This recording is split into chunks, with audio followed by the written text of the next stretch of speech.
Crop the lackluster Democrats running. The person leading the latest New Hampshire poll isn't even on the ballot. That survey suggests that if Michelle Obama were to enter the race, she'd be the front runner. She's walloping the competition with 26% support, but the former First Lady has repeatedly resisted the flood of calls to get in. So what does that say about the 2020 field, Dana?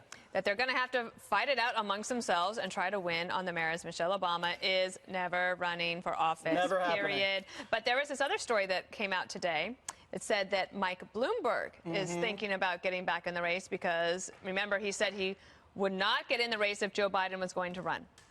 Now, he apparently might be thinking that Joe Biden is in free fall, so maybe he's going to get back in the race.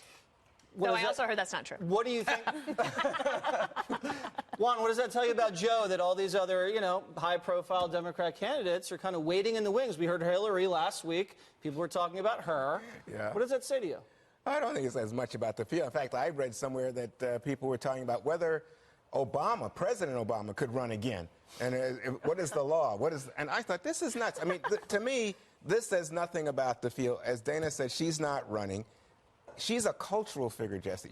She's not Beyonce, but she's getting close, right? She's up there. Yeah, because as I said, I'm repeating something I said earlier, which is she went on her book tour and she filled arenas. They were sold out arenas. Who does that sound like? No, he wishes. He wishes. Oh, he stop does. it, Juan. Yeah. He could put more people in seats. But I think, the larger issue is that people are still coming to some conclusion. You see this in the polls, not just in New Hampshire, but nationally, that people will shift between us, my first choice, my second choice, I'm not sure. The big beneficiary so far is Elizabeth Warren, who's been taking support away from Pete Buttigieg, Kamala Harris, and Bernie Sanders. Well, I still think it speaks to the weakness of Joe Biden.